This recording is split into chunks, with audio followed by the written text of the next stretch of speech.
Welcome to another video here on the Critical Focus channel. Before we get started, I would like to thank all my wonderful members that support my work. Every penny goes straight into new minis, new paint, equipment and whatnot. Your support means a lot. If you are not yet a member, what you can expect from a future membership is access to the member Discord, early access to videos, member deck review, and just generally a greater influence on the content I put out. I will surely add more features to the member side of things as I progress as well. Furthermore, I would also like to mention that if you are looking to buy Warhammer merch, you can now support the channel via clicking the link provided in the description of the video to help the channel with a small but valuable kickback without any extra cost for you by making any of your purchases via the link. Lastly, don't forget to like the video. A small click for you that still means a lot for me and the elusive YouTube algorithm to get the video into a more favorable position amongst the very steep competition out there on the YouTubes. And do feel free to comment as well. I'm always interested in hearing what you have to say. Any engagement is welcome really, and I always strive to answer any comment I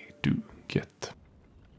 What does it mean to be both man and beast? Perhaps my latest creation can tell you. Where they once had hands, wings now sprout from their shoulders. No Ossiarch soldier will ever know flight, yet no beast will ever have the cold steel of netherite in their hands. I can only speculate how it feels to be gifted one and robbed of the other.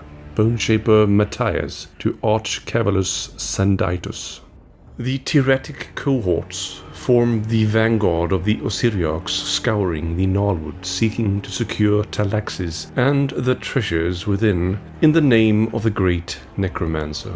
Each bears a hideous beastly form purpose-built for tracking and traversal and would stop at nothing to see the will of Nagash realized. Though they march under a single banner, the Ossiarch constructs of the Teratic Cohorts vary wildly in form and purpose, and like the majority of Catacross's ranks and file legions, these unfortunates have been remade as a punishment for failing Nagash, their new forms reflecting their supposed transgressions. By securing the life-giving treasures of Talaxis in the name of the great Necromancer, they may just find penitence. What constitutes failure in the eyes of Nagash is immensely variable, and there is no way to move up the Ossiarch hierarchy, only down. Nagash believes his warriors to have been created perfect, which means they can only disappoint him from there. Should denizens of a settlement flee before delivery of their bone tithe, the leader of the collecting Ossiarch legion may be given powerful bestial legs to ensure they are never outpaced again. Patrols that dare to suffer an ambush are remade wholesale into beasts with keen hunting senses to heighten their awareness. Those transformed into four-legged or winged forms see it as a mark of shame, for the removal of their arms symbolizes that they are no longer worthy of wielding netherite weaponry. They are stripped of their place in the original host and join the ranks of a Teratic cohort,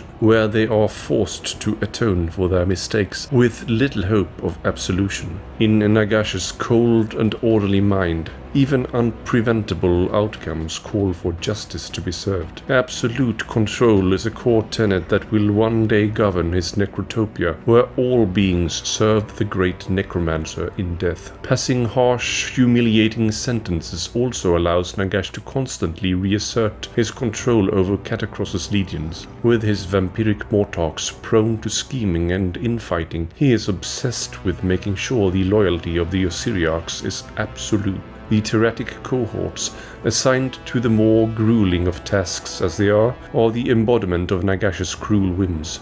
Bands of Cyclopean scouts lope through the Gnarlwood to scour bubbling swamps and carnivorous forests, while winged beasts of burden swoop overhead, their humanoid skulls grafted to their distended necks. These screeching creatures maintain the consciousness of the original penitent warrior, and are forced to serve their punishment whilst fully aware of their new monstrous bodies. Those that have most grievously offended the great necromancer are remade into Teratic prowlers, constructs considered little more than bone-wrought canines designed to track osseous matter. These beasts hunt in packs, wielding shredding talons that replace their limbs to rip apart all who challenge them. Though these disparate cohorts embody Nagash's petty ire at its coldest, they are not without rank and leadership. Each cohort detachment is led by a Cavalos Centauri, a hulking centauroid creature usually formed from the upper half of a penalized leech Cavalos and the lower half of their former steed. Their minds, woven as they are from great cavalry leaders and marauders, are left intact. This allows the Cavalos Centauri to better command their bestial charges, who must prove their usefulness to Nagash to even be considered for redemption. It is the bone shapers and ossifactors of the Mortician order who craft the hunting beasts of the Teratic cohorts. In this task they are afforded a rare license for creativity, so long as the punishment befits the transgression and suitably degrades the subject. As such, many bone shapers revel in such experimentation, creating an entirely new shell optimized for bestial combat, or to fusing two shells together into new combinations. Many Teratic prowlers incorporate elements of various animals as the bone shapers, obsessed with achieving perfection as they are, consider all aspects of the creation's anatomy. As a result, the prowlers are often the epitome of brute strength and speed. For Teratic cohorts constructed in close proximity to Ger, the realm of beasts, it is not unheard of that these reshapen warriors are made in part from the bones of the realm's monsters. Though this is not without its drawbacks. In life, creatures of the realm were touched deeply by the era of the beast's frantic tattoo, and fragments of this power linger deep within their bones, even after death. Often, Ger's pulsing heartbeat taints these bones with feral animus, forever altering the soul of the unfortunate soldier within. Should the Teratic cohorts, winged or four-legged warriors, exhibit signs of this madness, it is the duty of their Cavalos Centauri to bring them back under control or put them down entirely. Those lucky enough to remain a shadow of their original form, such as the scouting Mortex Cycloptians, are instead subject to constant scrutiny to ensure they are proving their worth. Each has their original eyes removed and replaced with a single eye hewn from solid netherite. These glowing orbs allow the members of a Cycloptian pack to share one another's vision and thus vital tactical information at a rate no mortal could match. For all of the perfection inherent in their design to ensure their efficacy in combat, these visions are also conveyed to the Mortician orders so that each member of a Teratic cohort can be monitored at all times. The Teratic cohorts are ultimately a tool for their fully formed masters, and though it's possible that they might one day be remade, most are deemed too useful for this to be seriously